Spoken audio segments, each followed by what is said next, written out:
The unyielding heart of Prometheus. The winds of the Caucasus howled, a ceaseless lament around the jagged peaks where the Titan Prometheus was bound. His sin, in the eyes of the Olympian gods, was unforgivable. He had stolen fire from the heavens and gifted it to humanity. For this act of defiant compassion, Zeus, the thunderous king, had condemned him to an eternity of torment. Each dawn, as the first rays of Helios touched the icy crags, a colossal eagle, a creature of Zeus's own divine will, descended upon Prometheus. Its talons, sharp as obsidian, tore into his flesh, and its beak, strong as a blacksmith's hammer, gouged out his liver. Prometheus, the one who saw beforehand, could do nothing but endure the excruciating agony as his immortal organ was devoured. Yet, with the setting sun, a miracle, or perhaps another curse, occurred. His liver regenerated, whole and unblemished, ready for the next day's torment. For centuries, this was his ritual. The eagle came, the pain seared, the organ regenerated, and the cycle began anew. The mountain became his prison, the sky his unforgiving witness. Yet, despite the unending torture, Prometheus's spirit remained unbroken. His eyes, though often clouded with pain, still held a defiant spark, a testament to the love he bore for the fragile beings he had empowered. He remembered the early days of humanity, mere shadows huddling in caves, shivering in the cold, their lives short and brutal. They lacked knowledge, art, and the warmth that separated mere existence from true living. The gods, in their Olympian splendor, saw them as insignificant, a fleeting experiment. But Prometheus saw potential. He saw the flicker of curiosity in their eyes, the nascent capacity for creation, the yearning for something more. He had pleaded with Zeus, argued with Athena, even tried to reason with the unyielding Poseidon. Give them fire, he had urged. It will uplift them. It will allow them to forge tools, to cook food, to illuminate their darkness, both literal and metaphorical. But the gods, guarding their power jealously, refused. They feared humanity's ascent, fearing it might challenge their dominion. So, Prometheus, ever the rebel, had acted. He had ascended to Mount Olympus, a silent thief in the hallowed halls. With cunning and speed, he had snatched a glowing ember from the hearth of Hephaestus, the smith god, and hidden it within a hollow fennel stalk. He descended to the mortal world, a benevolent harbinger of change, and gifted the precious flame to trembling, awestruck humans. The transformation was slow, but profound. With fire, they forged rudimentary tools, taming the wilderness. They cooked their food, making it digestible and prolonging their lives. They huddled around flickering flames, sharing stories, dreams, and the first whispers of civilization. Art bloomed in cave paintings, warmed by the firelight. Language evolved beyond guttural cries, refined by the necessity of sharing knowledge around a communal blaze. Prometheus watched from afar, a secret smile on his lips, even as the storm clouds of Zeus's wrath gathered. The discovery of the stolen fire sent shockwaves through Olympus. Zeus, enraged by this blatant defiance of his authority, thundered across the heavens. His fury was a tempest, his voice a roar that shook the very foundations of the world.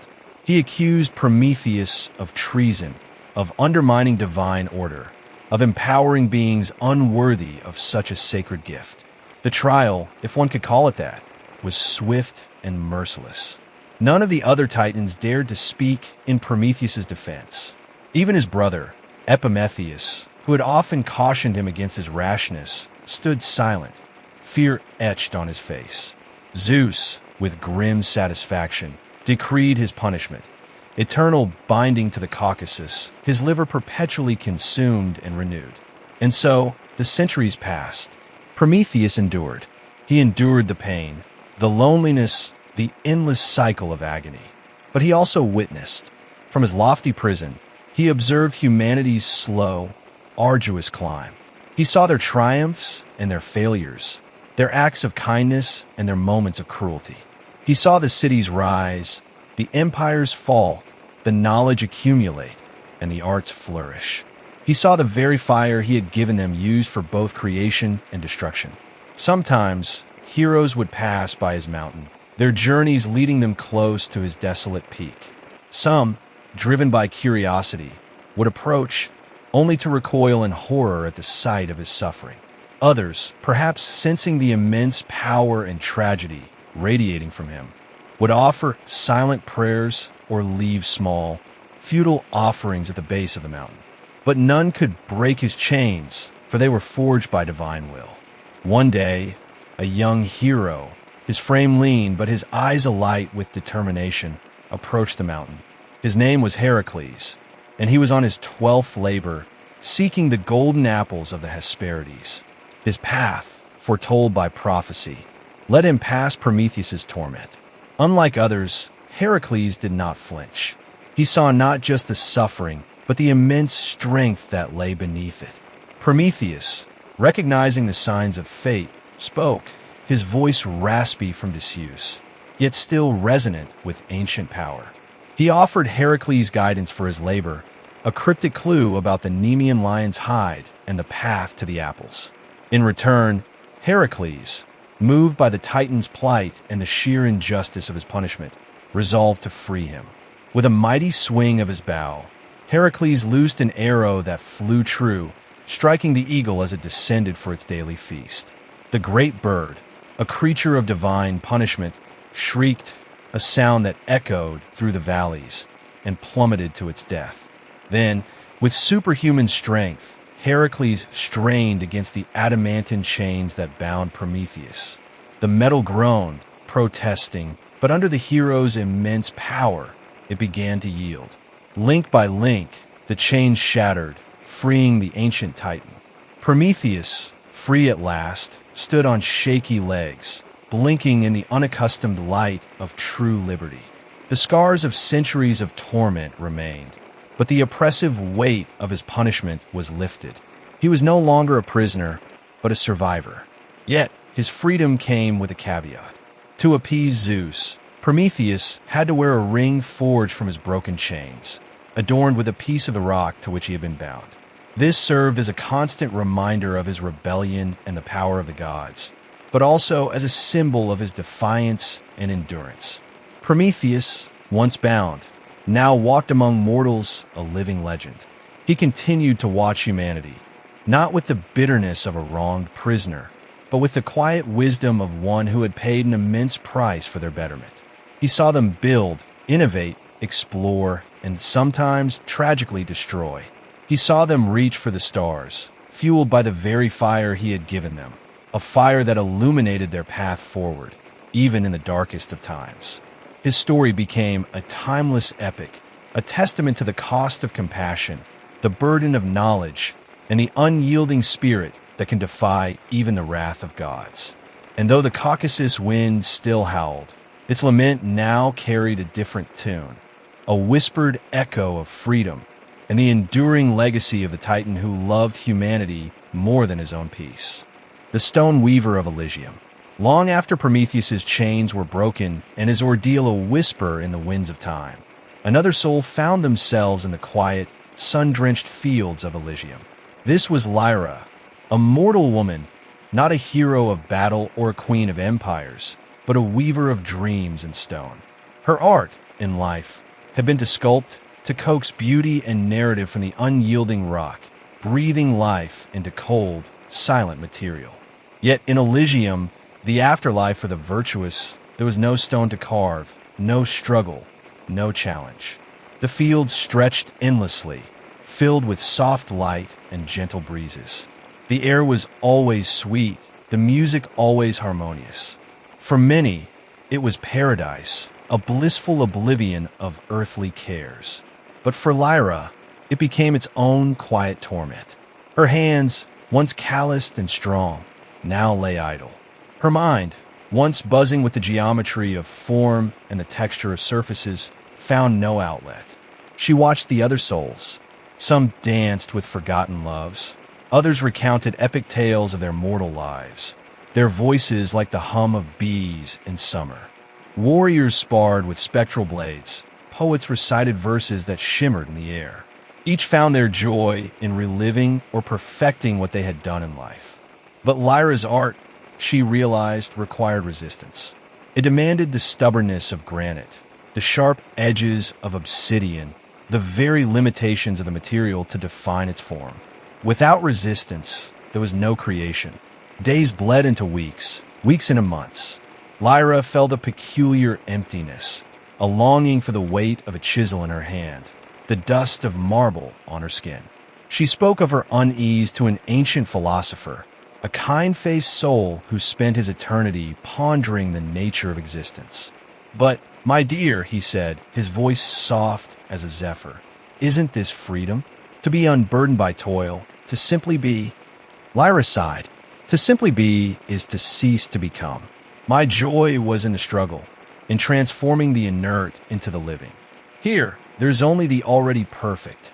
Her words carried a subtle resonance that caught the attention of Hecate, a goddess of crossroads, magic, and often of less conventional wisdom. Hecate, ever curious about the nuances of mortal desire, approached Lyra. "You yearn for the mundane, little mortal?" Hecate's voice was like the rustling of dry leaves, ancient and knowing.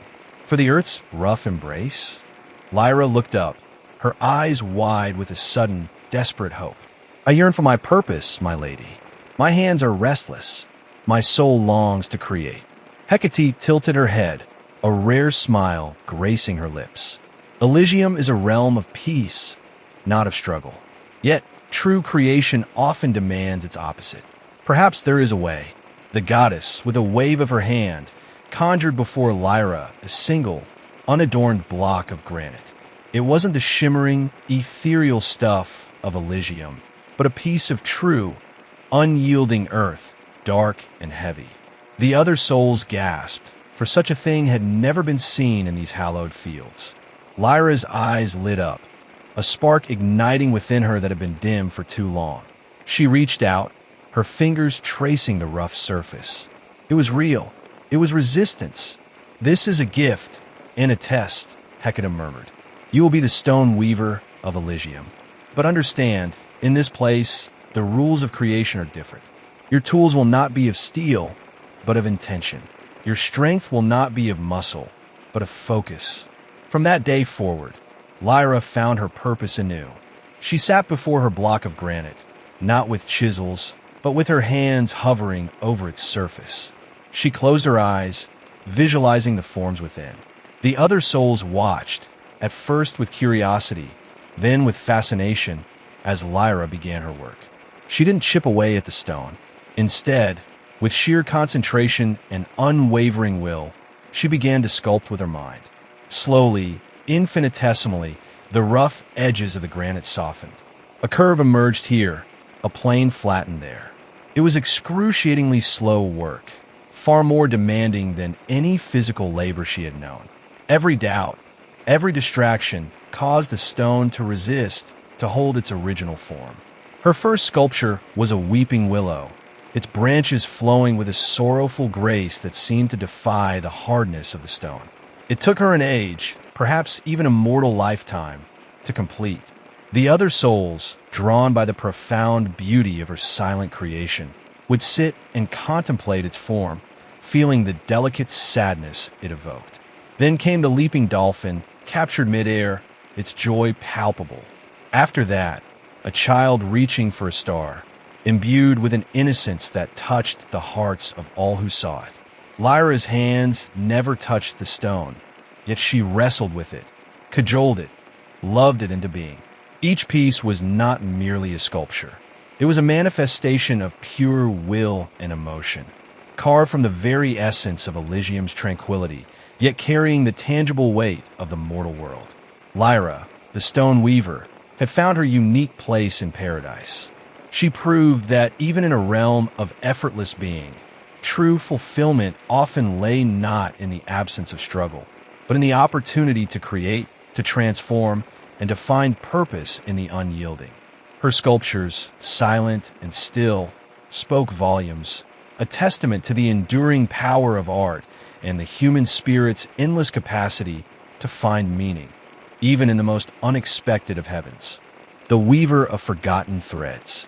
In a small, unassuming village nestled beside the Padma River, lived an old woman named Rohima. Her face was a road map of wrinkles, each line telling a silent story of seasons past, of joy and sorrow interwoven like the threads in her loom.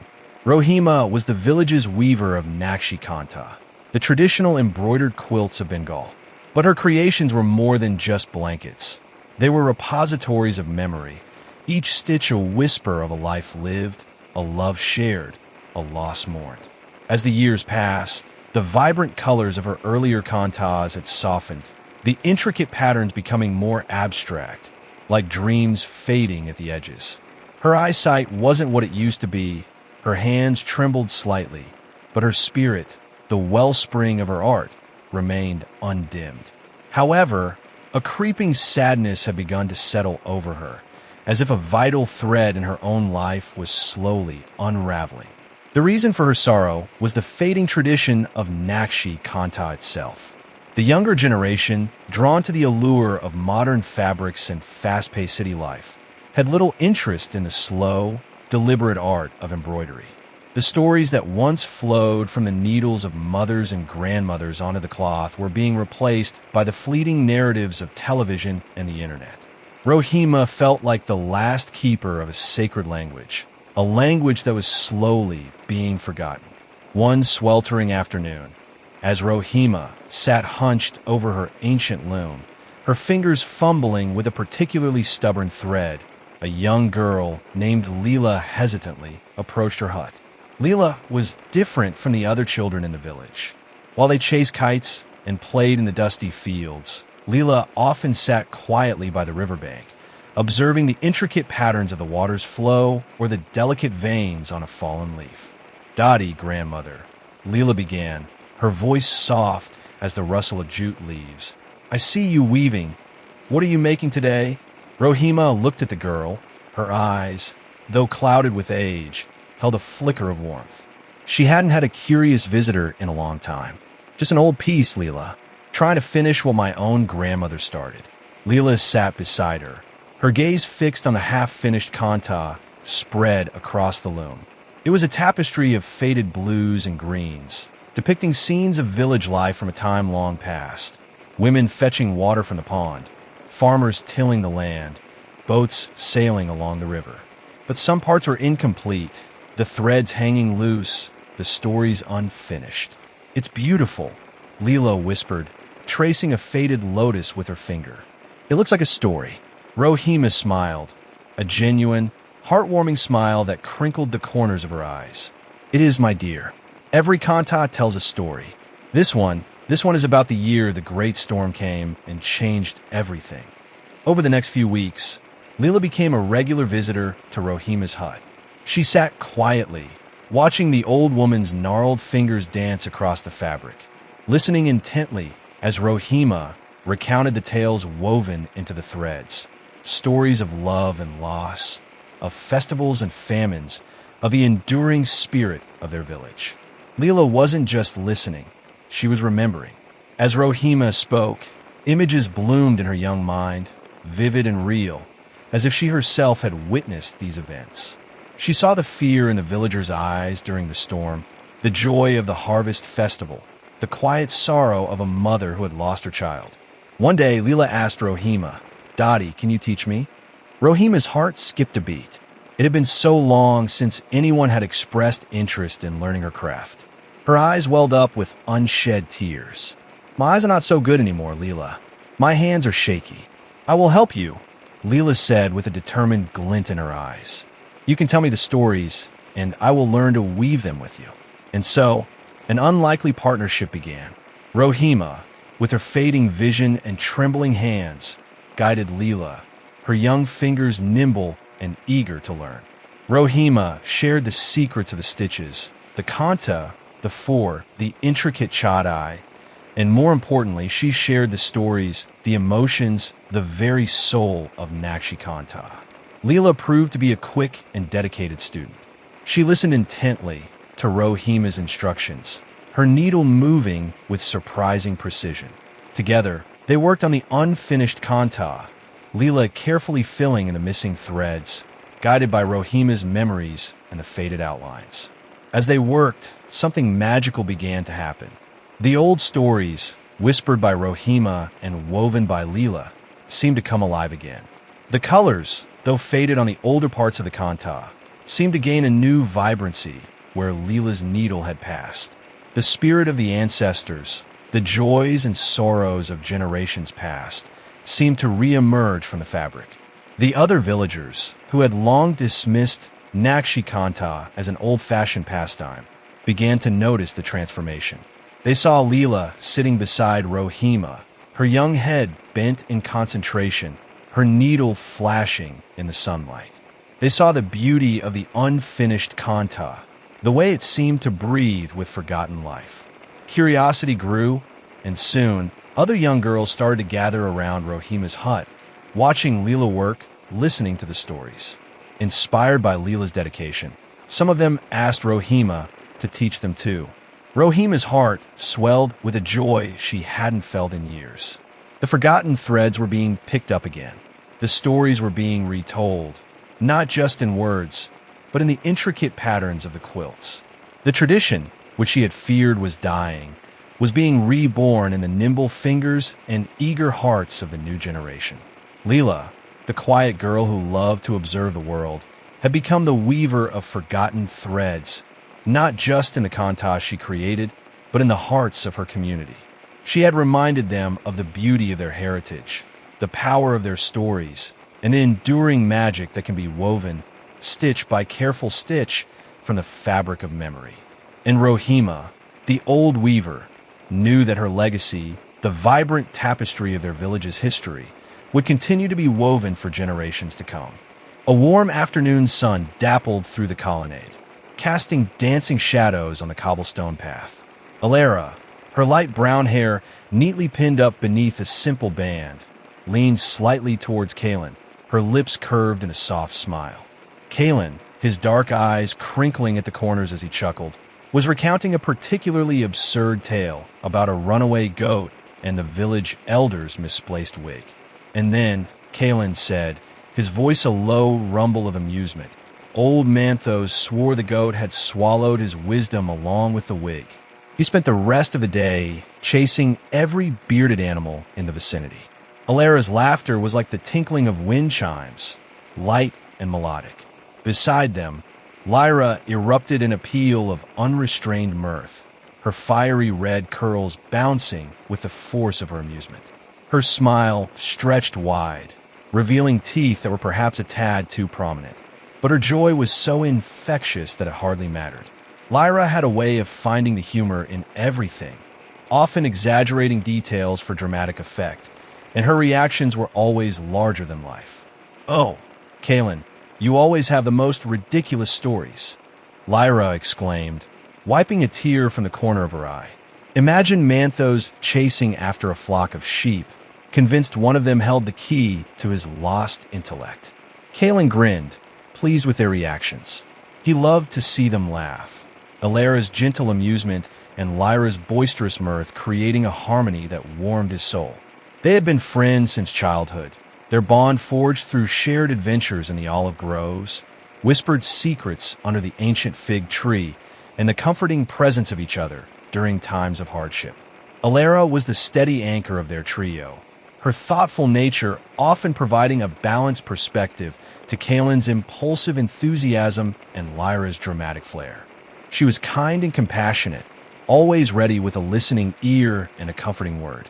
Her artistic talents were renowned in the village. Her intricate tapestries and delicate pottery adorned many homes. Lyra, on the other hand, was a whirlwind of energy and passion. Her emotions were always on full display, her laughter echoing through the marketplace, her anger flaring like a summer storm, though it dissipated just as quickly. She possessed a sharp wit and a theatrical flair that made her the life of any gathering. While she sometimes lacked Alara's subtlety, her loyalty and fierce protectiveness of her friends were unwavering. Kalen, caught between their contrasting personalities, often found himself playing the role of mediator and instigator in equal measure. He was adventurous and good-natured, his easygoing charm drawing people to him. He worked as a carpenter, his strong hands capable of crafting sturdy furniture and intricate carvings. They were an unlikely trio, their differences often highlighted, yet those very differences were the threads that wove their friendship into a rich and resilient tapestry. They understood each other's flaws and celebrated each other's strengths, their connection a comforting constant in the ever-changing rhythm of village life. As they continued their stroll along the colonnade, the scent of blooming jasmine filled the air. Children chased pigeons in the nearby square, their joyful shouts adding to the lively atmosphere. The rhythmic creaking of a water wheel could be heard from the edge of the village. Lyra suddenly stopped, her eyes widening. "Look!" she cried, pointing towards a traveling merchant who had set up his stall nearby. It was laden with exotic goods from distant lands, shimmering silks, intricately carved wooden boxes, and gleaming trinkets. Kaelin and Alara followed her gaze, their curiosity piqued. They approached the stall, their eyes scanning the array of fascinating objects. Lyra immediately gravitated toward the set of brightly colored bangles, her fingers tracing their smooth surfaces. Alara admired a delicate silver pendant shaped like a crescent moon. Kaelin was drawn to a sturdy leather-bound journal, its pages smelling faintly of parchment and faraway spices. The merchant, a jovial man with a neatly trimmed beard, greeted them with a warm smile. He regaled them with tales of the lands from which his wares had come, of bustling marketplaces and ancient temples, of vast deserts and towering mountains. His stories ignited their imaginations, transporting them beyond the familiar boundaries of their village. As they browsed, Kaelin noticed a small, intricately carved wooden bird tucked away in a corner of the stall. It was crafted from a dark, polished wood, its delicate features remarkably lifelike. He picked it up, feeling its smooth weight in his hand. "This is beautiful," he murmured, turning it over to admire the intricate details of its wings and tail feathers. The merchant smiled knowingly. "It is said that this bird carries the whispers of the wind. If you listen closely, you can hear the secrets of distant lands." Kaelin chuckled, but a seed of longing had been planted in his heart. He had always dreamt of venturing beyond their village, of seeing the world that lay beyond the familiar horizon. Lyra, noticing his fascination, nudged him playfully, planning a grand adventure. "Kaelin," he smiled wistfully. "Perhaps one day." Alara, ever perceptive, placed a comforting hand on his arm. "Whatever path you choose, Kaelin, we will always be here for you." Her simple words filled him with a sense of warmth and gratitude. He looked at his two dear friends, their faces illuminated by the afternoon sun, their presence a constant source of strength and joy in his life. He knew that even if his adventures took him far away, the bonds of their friendship would remain unbroken, a golden thread woven through the tapestry of their lives. For in their laughter, their shared stories, and their unwavering support, they had created a bond that was stronger than any distance, a connection that transcended the ordinary moments of their lives and transformed them into something truly extraordinary. And as the sun began its descent, casting long shadows across the village, they continued their stroll, their voices blending with the gentle murmur of the wind, their friendship a comforting melody in the symphony of life. The moon hung like a skeletal fingernail in the inky sky, casting long, distorted shadows across the dimly lit bedroom. Elias, a man whose hair was now more salt than pepper, lay rigidly in his bed, a landscape of tangled sheets beneath him. His eyes, bloodshot and burning like twin embers, stared fixedly at the ceiling. Each creak of the old house, each rustle of leaves outside the window, amplified in the suffocating silence of the night. Sleep, that elusive balm, remained stubbornly out of reach. He tried everything: warm milk, chamomile tea, counting imaginary sheep until the woolly creatures blurred into an indistinguishable mass. He'd even resorted to the ancient family remedy of tying a clove of garlic to his big toe, a practice his wife, before she passed, had always sworn by. Tonight, however, Even the potent aroma of garlic seemed to mock his wakefulness. The old pendulum clock in the hallway chimed the quarter hour, a somber note echoing through the stillness. Elias squeezed his eyes shut, willing his mind to empty, to surrender to the sweet oblivion of slumber. But his thoughts were like restless insects, buzzing and flitting around, refusing to be silenced. Memories of the day, a minor squabble with the shopkeeper, the worry about his grandson's upcoming exams, the nagging ache in his knee, replayed themselves endlessly, each scene sharper and more vivid than the last. He shifted onto his side, the rough cotton of his nightshirt scratching against his skin. The pillow felt lumpy and unyielding. He punched it a few times, trying to reshape it into a more comfortable form, but it remained stubbornly resistant. A sigh escaped his lips, a sound heavy with frustration and fatigue. It wasn't always like this. There were nights when sleep descended swiftly, a gentle embrace that carried him away to peaceful realms. But lately, these nights of restless torment had become more frequent, stretching into what felt like an eternity. The lack of sleep was beginning to take its toll. He felt sluggish and irritable during the day, his thoughts clouded, his concentration fractured. He glanced towards the window, where the faint outline of the moon was still visible. The night seemed endless, a vast expanse of darkness stretching out before the promise of dawn. A wave of loneliness washed over him, a familiar ache in the quiet hours when the world was hushed and still. He missed his wife, her soft breathing beside him, the comforting weight of her hand in his. She had always been his anchor, his solace in the sleepless hours. He tossed and turned again, pulling the thin blanket closer, then pushing it away in a sudden wave of heat. His mind raced, jumping from one worry to another, each one fueling his agitation. He thought of his responsibilities, his unfinished tasks, the ever-present anxieties of daily life in their small Bangladeshi village. The rising cost of rice, the unpredictable weather threatening the crops, the distant rumblings of political unrest. They all seemed magnified in the darkness. He imagined the rest of the village, nestled in their slumber, finding respite from the day's toils. He pictured the fishermen sleeping soundly before their early morning journey on the river, the farmers gathering strength for the demanding work in the fields, the children dreaming innocent dreams. Why was he, Elias, condemned to this wakeful purgatory? A sudden sound from outside made him jump. It was just a stray dog howling at the moon, but in his heightened state of anxiety, it sounded like a mournful omen. He held his breath, listening intently, but the village remained quiet once more. He closed his eyes again, focusing on his breathing, trying to slow the frantic rhythm of his heart. Inhale, exhale, but his mind refused to cooperate, conjuring images of the ceiling, the walls, the darkness that pressed in around him. Elias knew he needed sleep. His body ached for it, his mind craved the release. But sleep, like a shy and skittish creature, refused to be caught.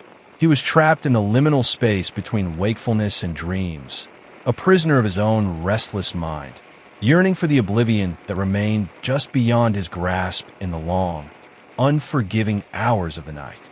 The night stretched on, and Elias, weary and wide-eyed, remained a silent testament to the tyranny of sleeplessness.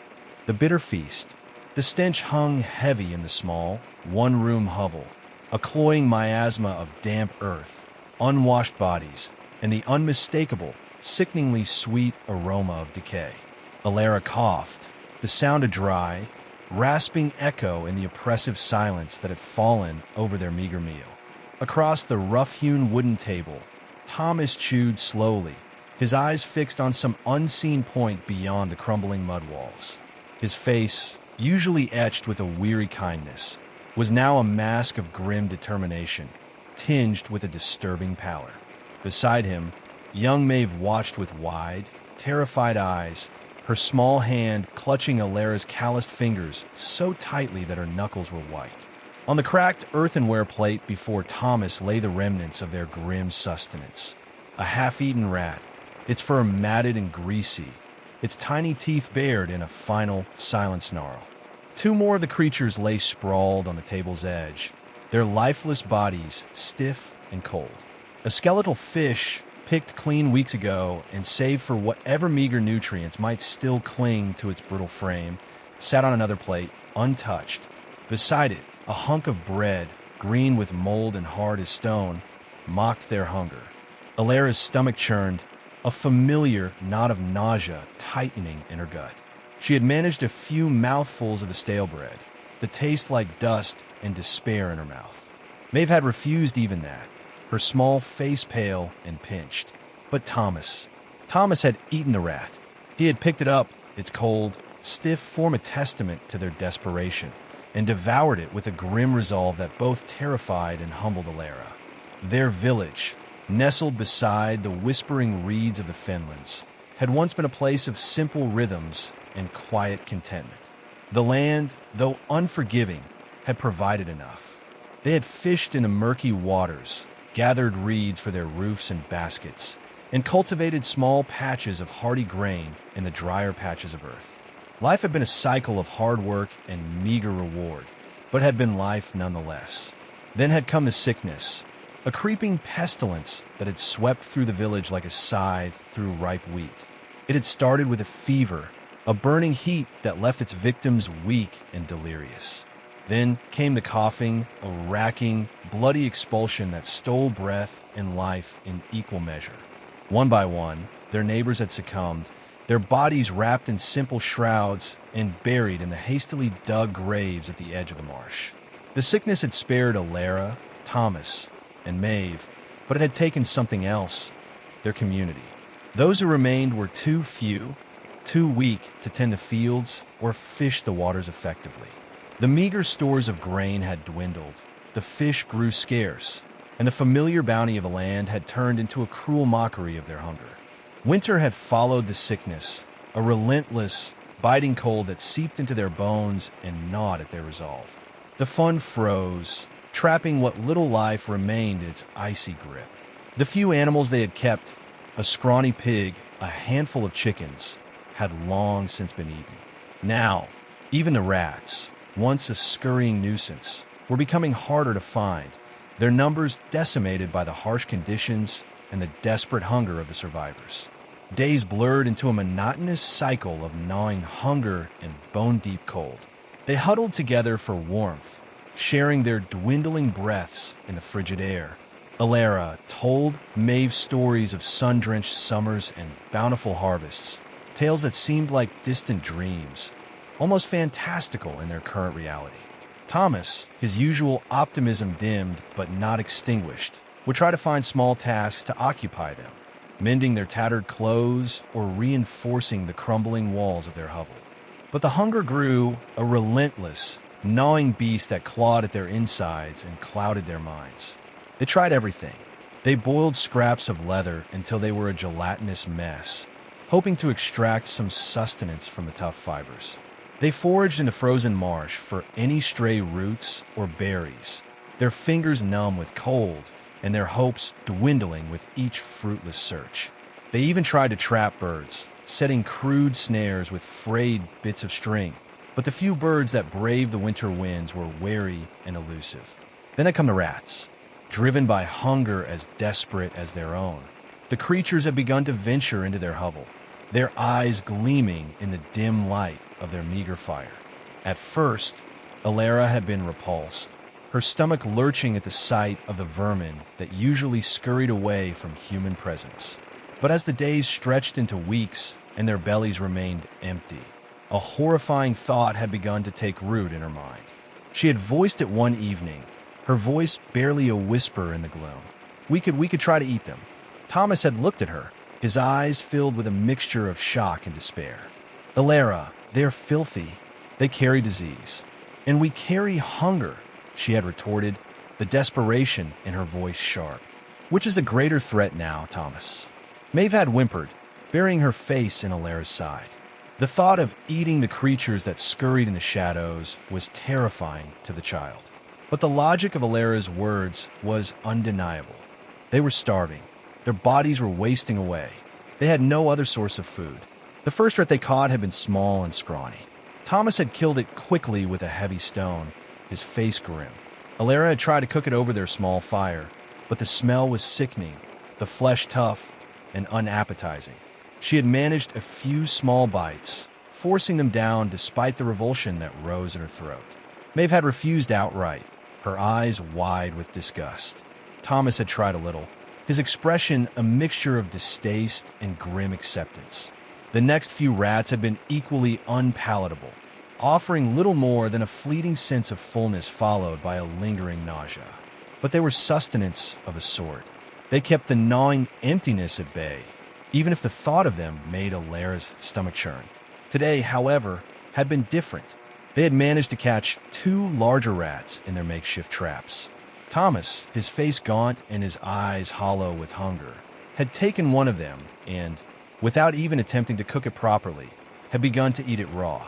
Alara had watched in horror, her own hunger momentarily forgotten in the face of his desperate act. The raw flesh, the tiny bones crunching between his teeth, the blood smearing his lips. It was a scene that would forever be etched into her memory. Thomas, she had whispered, her voice trembling. He had stopped chewing, his eyes meeting hers. There was a wildness in them, a flicker of something akin to madness born of starvation. We have to survive, Alara. We have to survive for Maeve. The bitter feast part 2. He had continued to eat, his movements mechanical, his face devoid of emotion. Alara had turned away, tears stinging her eyes. The line between survival and savagery was blurring, and she feared what they might become in their desperation. Now, the silence in the hovel was broken only by the occasional sigh from Maeve and the soft sounds of Thomas's chewing. Alara looked at her daughter, her small face pale and drawn, and a wave of fierce protectiveness washed over her.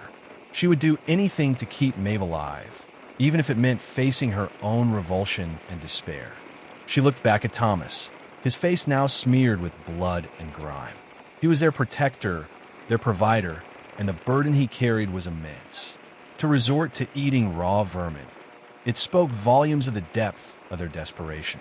As the last of the rat disappeared down Thomas's throat, he let out a long, shuddering breath. He looked at Alara, his eyes regaining a sliver of their former clarity. It was not good, he said, his voice hoarse, but it filled the emptiness. Alara nodded, unable to speak past the lump in her throat. She knew it was more than just the emptiness that had been filled. Something else had been consumed in that desperate act, something precious and fragile within them. The day wore on, each hour a heavy weight of hunger and cold. Thomas laid down on their straw pallet, his body still and silent. Alara worried about him. The raw meat, what diseases could it carry? But she knew better than to voice her fears. He had done what he felt he had to do. As darkness fell, the wind howled outside, rattling the flimsy door of their hovel. Maeve snuggled closer to Alara, her small body trembling. Alara held her tight, whispering soft words of comfort, though her own heart was heavy with dread. Suddenly, there was a scratching sound at the door. Alara froze, her senses on high alert. They had had no visitors for months. Who would be out in this bitter night? The scratching came again, more insistent this time. Thomas stirred on the pallet, his eyes opening slowly. "Who is it?" Alara whispered, her voice barely audible. There was a muffled sound from the other side of the door, a weak, almost whimpering noise. Thomas pushed himself up, his movements stiff and slow. He reached for the heavy wooden bar that secured the door. "Stay behind me," he murmured to Alara and Maeve. With a grunt, he lifted the bar and slowly pulled the door open. A blast of icy wind swept into the hovel, carrying with it the scent of snow and something else, something faintly familiar. Huddled on their doorstep, shivering and covered in a thin layer of snow, were 2 figures. One was small and frail, wrapped in tattered furs. The other was larger, its form obscured by a heavy cloak. As the larger figure raised its head, a gasp escaped Alara's lips. It was Agnes, the widow from the next farm over, a woman they had thought had perished during sickness. And clutched tightly in her arms was a small, whimpering lamb. "Agnes!" Alara cried, relief washing over her in a dizzying wave. Agnes's face was thin and pale, her eyes sunken, but a flicker of recognition lit them as she looked at Alara. Alara, we need help. Her voice was weak and raspy. Thomas helped them inside, his weariness momentarily forgotten. Agnes sank onto the floor, cradling the lamb protectively. The small child wrapped in furs whimpered softly. "It's my grandson, Finn," Agnes explained, her voice trembling. "His parents, they both succumbed to the sickness. We have been wandering, searching for others." Alara quickly helped them settle by the fire, offering them the meager warmth of the dying embers. She looked at the lamb, her heart pounding in her chest. It was small, barely more than a few weeks old, but it was food, real food. But as she looked at Agnes's gaunt face and the frail form of the child, a sense of empathy washed over her. They were all survivors, clinging to life by a thread. Could she bring herself to take their only source of sustenance? Thomas, however, seemed to have no such qualms. His eyes were fixed on the lamb, a primal hunger gleaming in their depths. "We have nothing left, Agnes," he said, his voice rough. "We are starving." Agnes looked at him, her eyes filled with a desperate understanding. "I know," she whispered. "We are too. But he is just a lamb. He will not feed us for long. But he will feed us now," Thomas countered, his gaze unwavering. The tension in the small hovel was thick and heavy, the unspoken question hanging in the frigid air. Who was more deserving of survival? Their small family, who had endured the sickness and the bitter winter, or Agnes and her orphan grandson, who had also suffered unimaginable loss? Alara looked at Maeve, her daughter's eyes wide with a mixture of fear and hope as she looked at the lamb. She looked at Thomas, his face etched with a desperate hunger. And she looked at Agnes, her face a mask of weary resignation.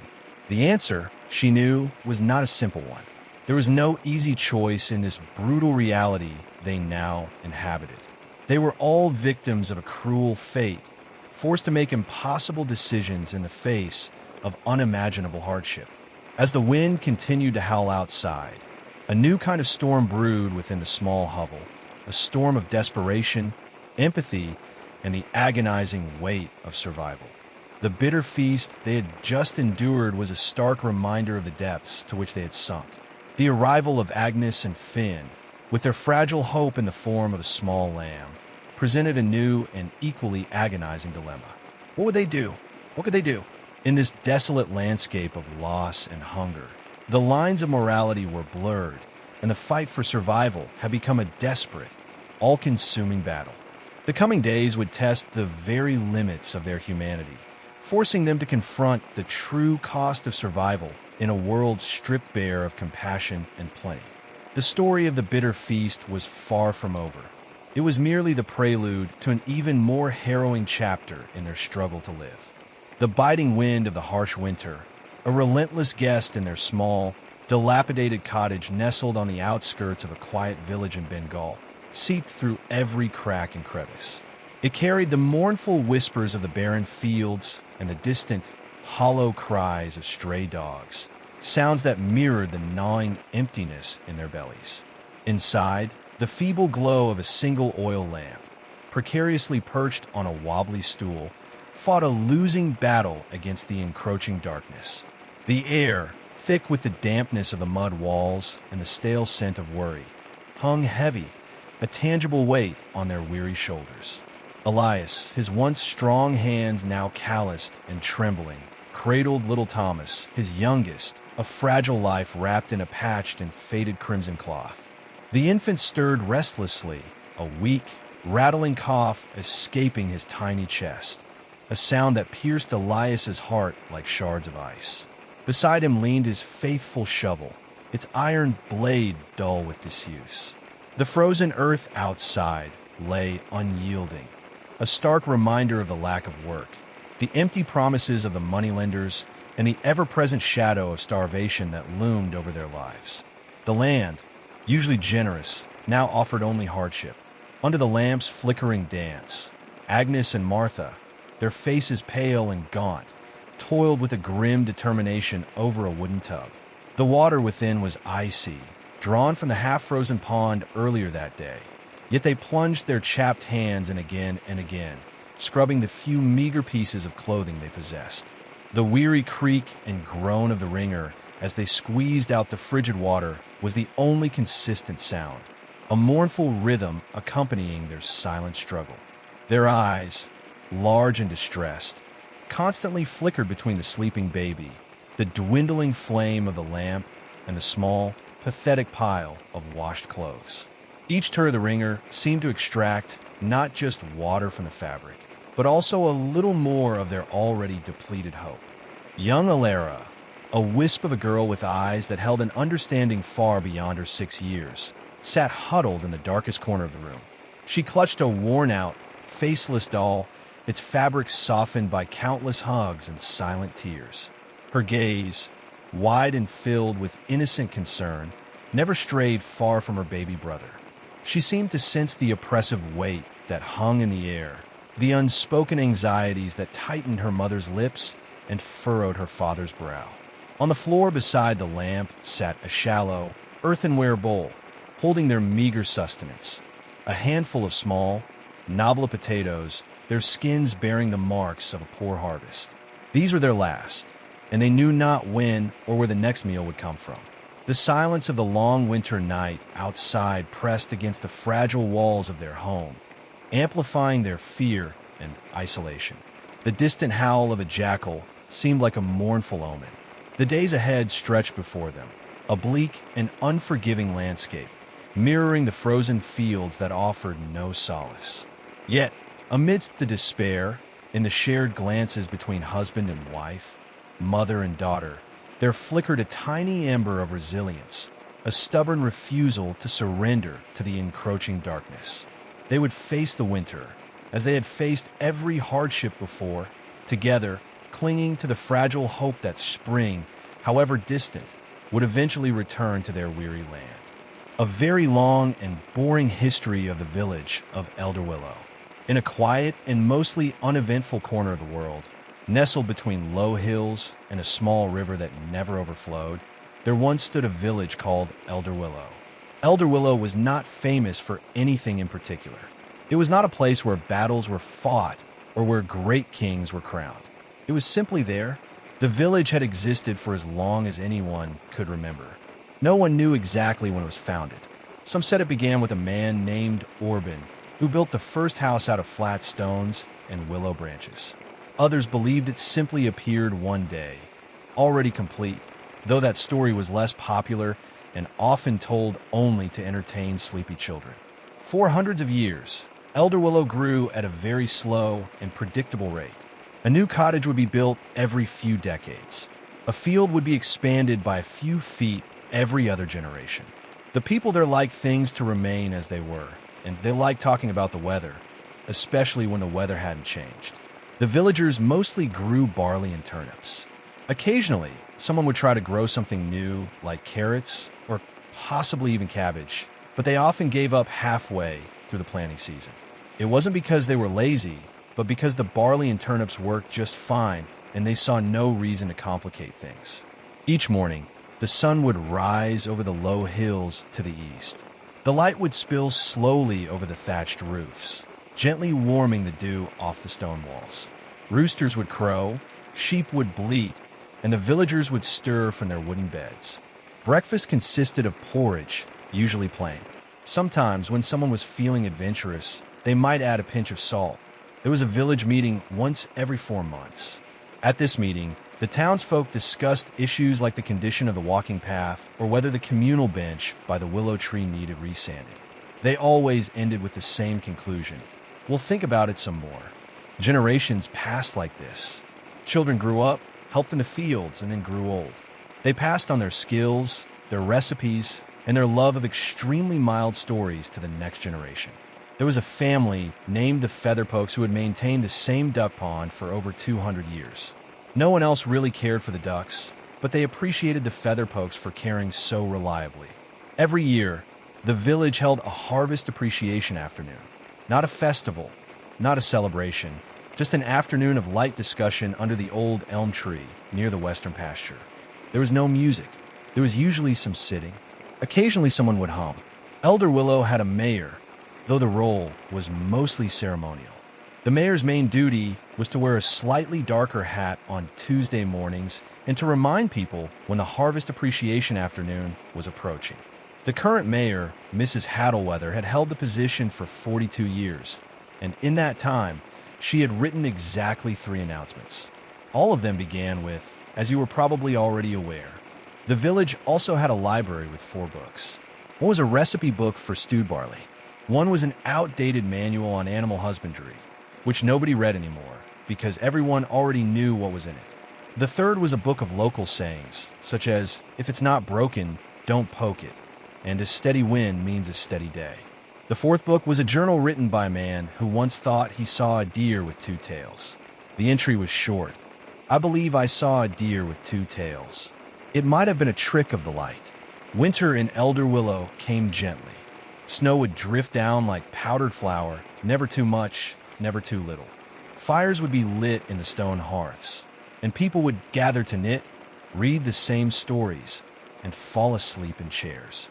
The snow would melt slowly by the end of March, revealing the same walkways, the same turnip beds, the same unchanged world.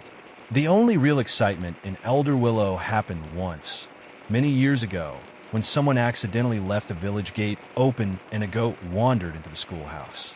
The goat chewed on a geography scroll before being let out. To this day, people still mention the goat incident as a reminder to always latch the gate. But even that story is told with such calm detail and repetition that it rarely keeps anyone awake. Elder Willow never made it into the maps of kings, nor did travelers speak of it in distant inns. It simply existed as it had for centuries. It was a place where time passed like a slow stream, steady, quiet, and without ripples. And as the sun set behind the familiar hills, casting long shadows over the barley fields and turnip rows, the people of Elder Willow would once again prepare for bed, knowing tomorrow would be just like today, and perhaps a little quieter. If you're still awake, just imagine that slow river. Picture its gentle waters flowing endlessly between smooth stones. Nothing is changing, nothing is rushing. Just a peaceful flow in the background, like time itself falling asleep. Good night. The case of the missing mangoes. The midday sun beat down on the sleepy village of Amtalai, its rays shimmering off the placid surface of the pond. Usually, the air would be filled with the cheerful banter of children and the rhythmic thud of mangoes falling on a soft earth. But today, a palpable tension hung in the air, thick and heavy like the pre-monsoon humidity. The matter at hand, the great mango heist. Old man Rahim, the proud owner of the largest and juiciest mango orchard in Amtalai, had discovered it that morning. A significant portion of his prized Alfonso mangoes, the ones destined for the capital's high-end markets, had vanished overnight. No forced entry, no footprints, just empty branches where plump, golden fruit had hung only hours before. Panic had rippled through the village, not just for Rahim's loss, but for the unsettling nature of the crime. It was as if the mangoes had simply evaporated into thin air. Enter Detective Inspector Kamal Hossein, a man known for his sharp intellect and even sharper mustache. He arrived in Amtalai in a dusty jeep, his gaze immediately taking in the scene. Rahim, a picture of distress, wrung his hands, recounting the events of the previous night. "I swear, Inspector," Rahim rasped, his voice thick with emotion. "I locked the gates myself. The dogs didn't bark. Nothing. It's as if ghosts came and plucked them clean." Kamal surveyed the orchard. The mango trees stood laden with the remaining fruit, their leaves rustling gently in the breeze. He noted the lack of any discernible tracks on the soft soil around the trees.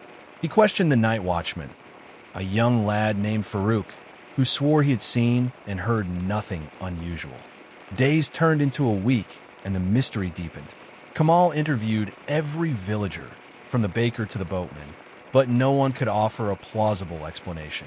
Some whispered about supernatural forces, others suspected rival orchard owners, but no concrete evidence emerged. Kamal found himself drawn to the seemingly insignificant details. He revisited the orchard multiple times, meticulously examining the ground, the trees, even the discarded mango leaves. He learned everything about